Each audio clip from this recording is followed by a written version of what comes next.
Bienvenue dans Sequoia, le journal du développement durable.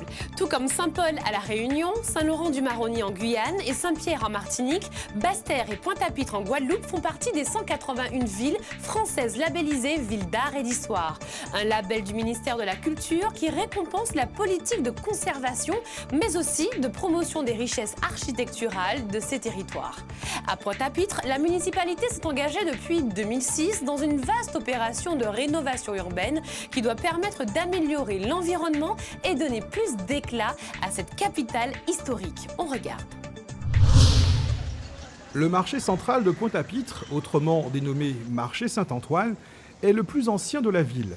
Installé en 1874, le marché central a accueilli l'essentiel des marchands de la ville avant la construction du marché de Bergevin au début des années 1990. Ce lieu historique a été entièrement réaménagé, avec un pavage de pierre, des bancs, des luminaires et des parties piétonnes pour qu'il retrouve son attrait touristique. Pour soutenir les travaux engagés, l'Agence française de développement a signé avec la ville de Pointe-à-Pitre une convention de préfinancement de subventions européennes de 3 200 000 €. L'aménagement et l'habitat urbain sont des cœurs de métier de l'Agence française de développement, notamment dans l'outre-mer. Ces domaines sont au cœur du développement économique de la Guadeloupe et de la cohésion sociale.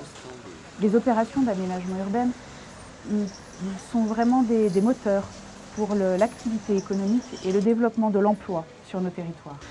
Enfin, l'Agence française de développement va particulièrement accompagner des opérations d'aménagement permettant le développement urbain dans nos territoires particulièrement sensibles à l'environnement.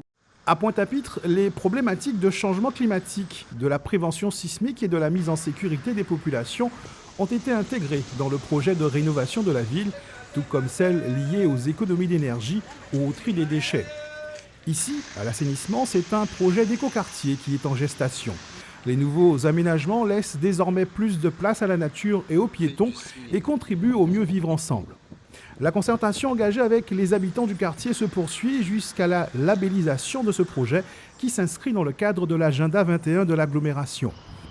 Mais au-delà de cette échéance, c'est la place du transport dans la structuration de l'agglomération qui est à l'ordre du jour. Un projet de tramway porté par Cap Excellence a été retenu au niveau gouvernemental.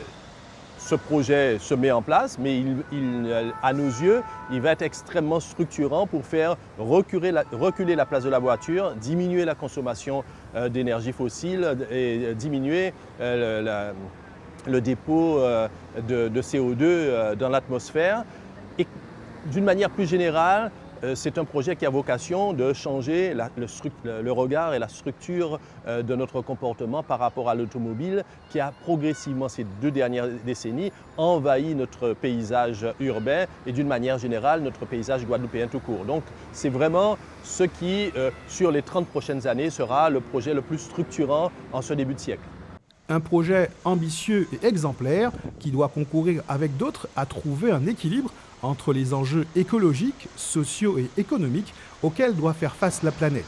Tout ce qui concerne le développement durable est en interférence avec l'ensemble de la planète. En améliorant chacun notre part de préservation, faisant notre part de préservation de notre planète Terre sur le bout de territoire que nous occupons, mis bout à bout sur l'ensemble de la planète, eh bien, ça peut permettre peut-être de sauver celle-ci. Voilà bien expliqué la formule employée par René Dubos lors du premier sommet sur l'environnement en 1972, Pensée globale, agir local. Ou comment l'action de chacun permet de faire avancer un tout. En Guadeloupe, on aurait dit c'est Grenziri, Café Sac d'Ivoire.